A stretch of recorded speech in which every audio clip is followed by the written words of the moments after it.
Shalom saudara, jumpa lagi di channel Gerbang Pemulihan. Kita kembali akan merenungkan sedikit bagian dari firman Tuhan yang bisa menjadi berkat bagi kita semua. Judulnya adalah keintiman. Saya akan ambil ayatnya dari Lukas 15, ayatnya yang ke-11 sampai ke 32. Tetapi kita akan baca sebagian saja. Kita tidak akan baca semuanya ya. Saya akan mulai membaca dari Lukas 15 ayatnya yang ke-11 dulu. Yesus berkata lagi, ada seorang mempunyai 2 anak laki-laki. Kata yang bungsu kepada ayahnya, "Bapa, berikanlah kepadaku bagian harta milik kita yang menjadi hakku." Lalu ayahnya membagi-bagikan harta kekayaan itu di antara mereka.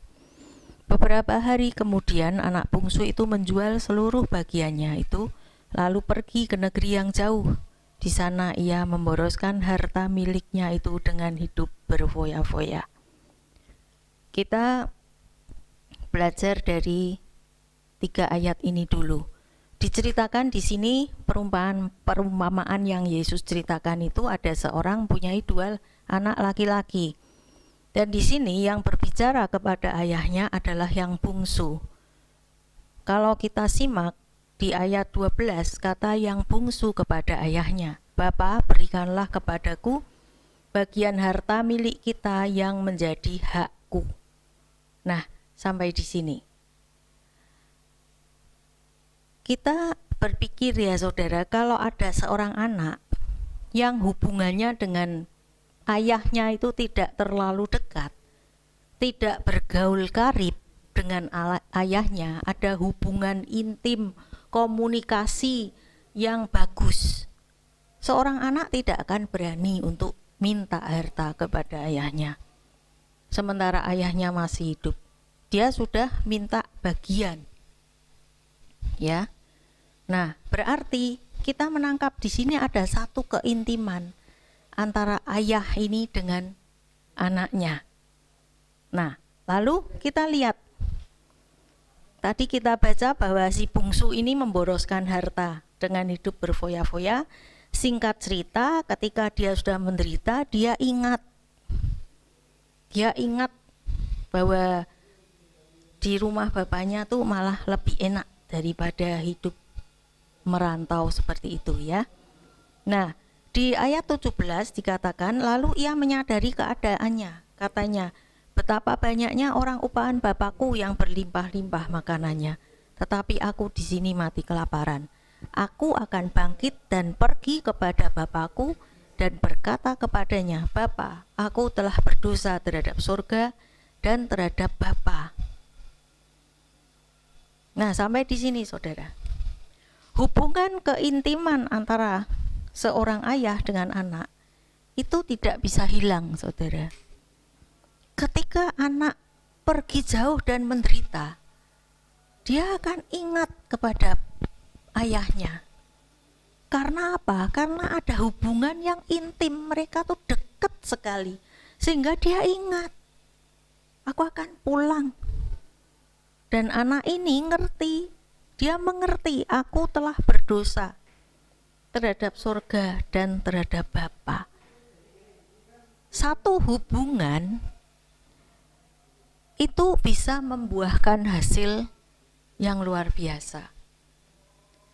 Hubungan yang intim membuat satu dan yang lain itu saling mengerti, sangat mengerti.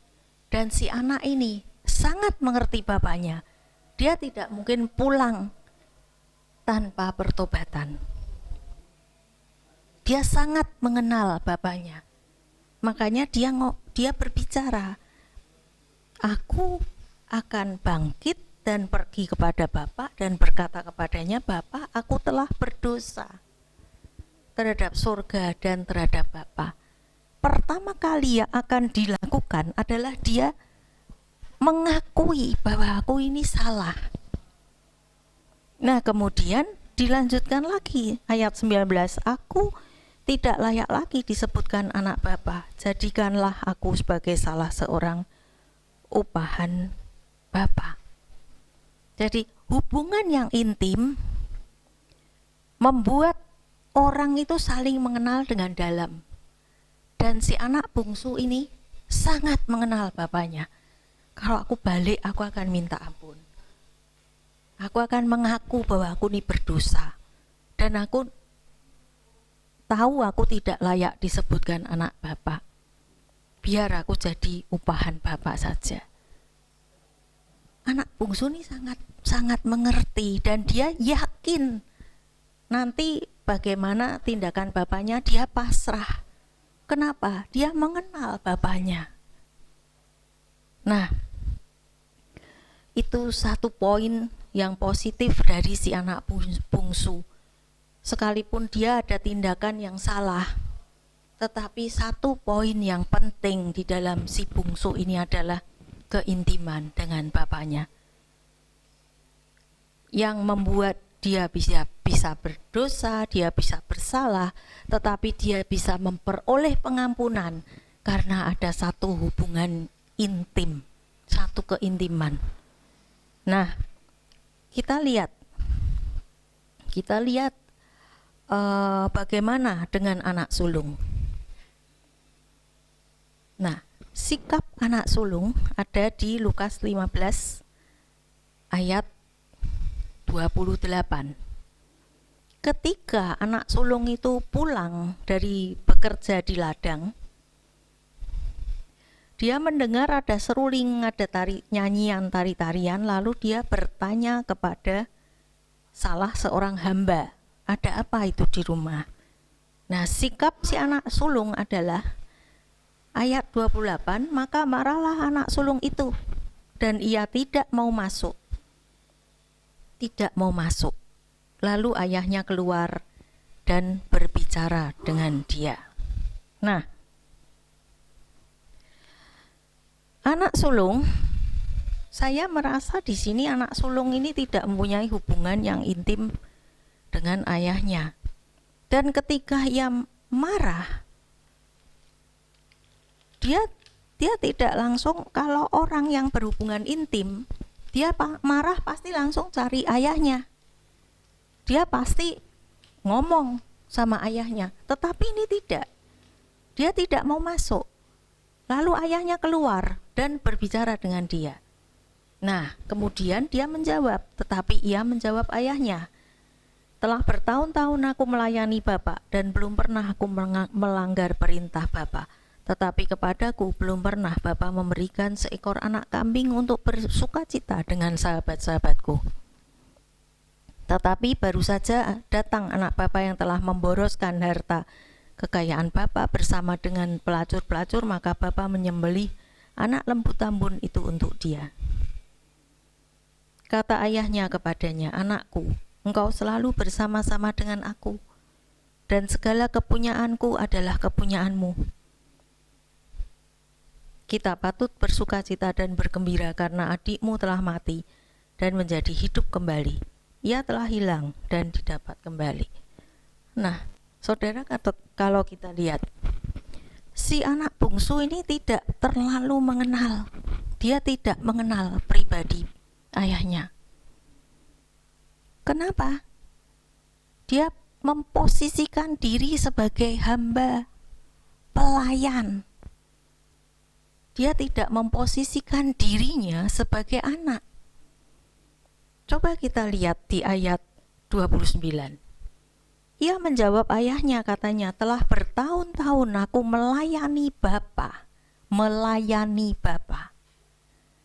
Seorang anak yang membantu orang tuanya, misalkan menjalankan bisnis dan lain sebagainya, dia tidak akan, kalau anak ini mempunyai hubungan intim dengan si ayah, dia tidak akan berkata, aku melayani Papa. Tidak, saudara. Itu memang sudah kewajiban seorang anak membantu orang tua, bukan melayani. Nah, artinya di sini si sulung dia tidak mengerti ayahnya seperti apa.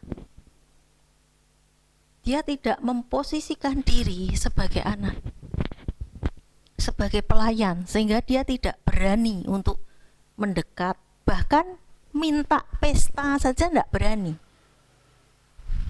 Dia menunggu papahnya berinisiatif untuk memestakan dia.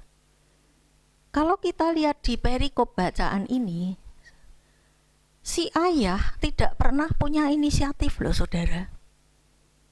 Pertama kali sekalipun seorang anak mempunyai hubungan intim dengan si ayah, kalau kita baca di ayat-ayat ini, si ayah tidak mempunyai inisiatif kecuali ada dorongan dari anaknya. Ketika si bungsu minta haknya, bagiannya, si ayah kasih. Ketika si bungsu pulang dan dia mengaku dosa, minta ampun sama si ayah baru merespon dengan menerima kembali dengan satu perayaan.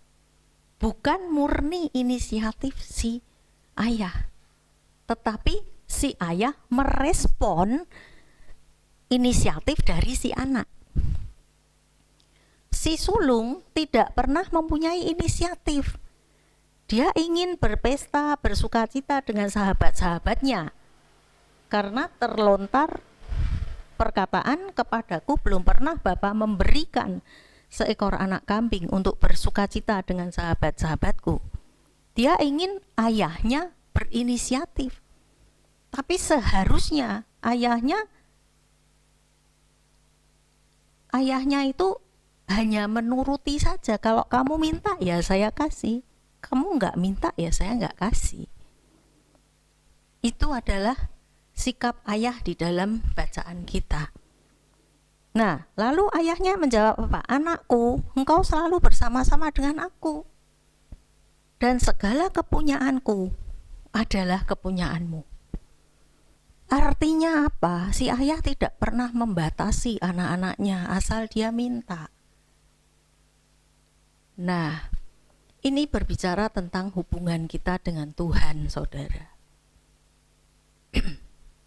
Ilustrasi ayah di dalam perumpamaan ini seperti Tuhan kita. Kita tuh seringkali seperti dua pribadi ini. Seperti anak bungsu. Seringkali kita punya hubungan intim dengan Tuhan. Tetapi seringkali juga kita mendukakan hati Tuhan. Kita memakai berkat-berkat Tuhan yang Tuhan kasih ya, untuk hal-hal yang menyenangkan daging kita, berfoya-foya dalam tanda kutip, artinya seenak kita sendiri. Yang seharusnya kita memakai berkat dari Tuhan, ya khususnya materi ya, keuangan. Harusnya kan kita berhati-hati. Segala sesuatu tanya Tuhan, gitu kan. Kita berdoa, misal mau bisnis atau mau apa, kita berdoa. Tetapi seringkali kita seperti anak bungsu, saya mau minta berkat saya mau pergi, mau senang-senang, suka-suka saya. Nah, tetapi Bapa yang baik selalu akan menerima kita kembali, asal kita tahu kesalahan kita. Kita tahu, kita mengakui kesalahan kita, dan kita berbalik kepada Dia. Bapa kita itu selalu menunggu kita loh saudara. Kalau kita punya hubungan yang intim dengan Tuhan, Dia tuh selalu rindu ketika kita menjauh dari Dia. Dia selalu rindu, Dia nunggu saudara. Dia menunggu kita tuh datang. Dia menunggu kita datang. Dan ketika kita sudah berjalan jauh sampai kita jatuh bangun dan kita tahu sadar kesalahan kita, kita berbalik, Dia langsung berlari memeluk kita. Dan ada pemulihan di sana. Jadi untuk setiap kita jangan pernah berkecil hati. Seandainya kita pernah bersalah, kita pernah hanya menuruti keinginan daging kita, Jangan pernah ragu untuk kita tuh datang kepada Dia. Yang pertama, miliki hubungan yang intim, sehingga Dia selalu ingat kita, saudara. Dan ingatlah, sewaktu-waktu kita berbalik, Dia tidak pernah membuang kita. Dia selalu menerima kita. Nah, ada tipikal yang kedua, anak sulung. Ini adalah orang-orang tidak pernah berlari dari panggilan. Jadi Kristen setia, terus setia sebagai pelayan. Tetapi dia tidak pernah mempunyai keintiman dengan Tuhan. Sehingga dia tidak tahu. Dia memposisikan diri sebagai pelayan terus. Padahal dia itu memiliki semua yang Bapak punya. Nah, firman Tuhan katakan, mintalah maka kamu akan diberi. Nah, kalau saudara menjadi si sulung ini, ketika kita melihat saudara kita yang lain diberkati dan setelah jatuh balik juga dipulihkan Tuhan, kita hanya bisa iri. Seperti si sulung, ini tipikal iri. Orang-orang yang setia, tetapi orang-orang ini gampang sekali kepahitan. Yang salah bukan yang di luar, saudara. Yang salah itu di dalamnya dia sendiri. Dia tidak kenal ayahnya. Dia tidak kenal Tuhannya. Betapa baiknya Tuhan itu. Kecaplah dan lihatlah betapa baiknya Tuhan itu. Miliki keintiman. Sehingga kita tidak menjadi seperti si sulung. Kalau melihat orang lain diberkati, terus jatuh dalam dosa, terus bisa datang ke Tuhan, dipulihkan lagi, bisanya iri, kepahitan, kita jangan sampai jadi seperti itu, saudara. Nah, puji Tuhan, itu ya sharing yang saya dapat beberapa hari yang lalu ketika saya doa gitu ya, saat teduh. Saya menangkap bahwa hari-hari ini memang hari-hari yang cukup berat ya saudara. Kita lagi ada PSBB, kemungkinan kita masuk ke new normal. Tapi new normal ini pun tidak bisa sebebas seperti sebelum corona. New normal adalah normal yang baru. Jadi bebas terbatas saudara. Kalau bahasa gampangnya tuh bebas terbatas. Bebas tapi tidak bisa seperti dulu. Kemungkinan memang dunia ini sudah tidak bisa kembali lagi seperti dahulu. Semua akan mengalami banyak perubahan. Nah, kita ini sedang ada di kondisi yang seperti ini. Kita harus bisa menyesuaikan. Kita harus lebih bergantung kepada Tuhan.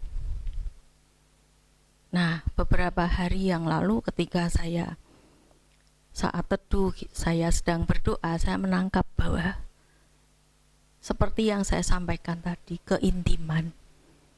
Tuhan ingin itu dari setiap kita. Tuhan ingin anak-anaknya datang ke Dia. Dia menunggu setiap saat, menunggu kita, menyapa Dia. Hanya itu yang Dia ingin. Kalau kita berkata bahwa Tuhan adalah segalanya, maka sudah waktunya saudara miliki keintiman dengan Dia seperti anak bungsu. Dia adalah Tuhan yang baik, Bapa yang baik. Buluh yang terkulai tidak dipatahkan, sumbu yang pudar tidak dipadamkan.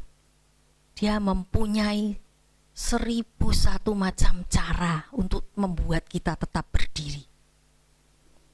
Maka saudara miliki keintiman dengan Tuhan. Dia rindu.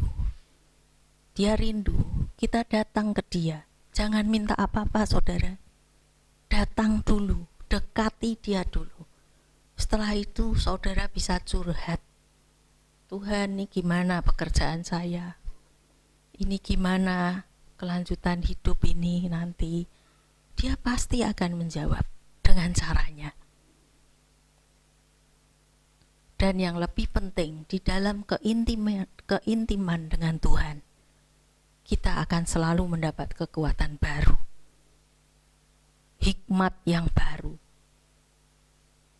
sehingga kita tetap bisa berjalan melewati new normal. Kita bisa berdiri berdoa untuk keluarga kita, untuk bangsa kita, komunitas kita, sembari kita menjalin keintiman yang lebih lagi dengan Tuhan. Karena menjelang akhir zaman, Tuhan sedang memilih umat-umat. Di antara jemaat sedang dipilih sama Tuhan. Mana orang-orangku yang akan aku jadikan umat yang baru? Siap sedia, saudara. Yang terpenting adalah keintiman dengan Dia. Puji Tuhan, kiranya setiap kita bisa menangkap apa yang Tuhan mau di hari-hari ini. Tuhan akan berbicara kepada kita pribadi lepas pribadi dengan caranya. Puji Tuhan, terima kasih. Bapa di surga, kiranya Engkau memberkati kami semua, memberkati gereja-gerejamu, memberkati keluarga-keluarga kami, memberkati bangsa kami, memberkati seluruh dunia, masuk ke new normal. Apa yang akan terjadi di depan kami tetap percaya, seburuk apapun itu, ada Engkau di atas segalanya Tuhan. Dan kami menyerahkan seluruh hidup kami, bangsa kami, dunia ini dalam tangan kasih-Mu. Di dalam nama Tuhan Yesus Kristus, terpujilah Engkau di surga. Haleluya. Amin. Shalom saudara. Tuhan Yesus memberkati.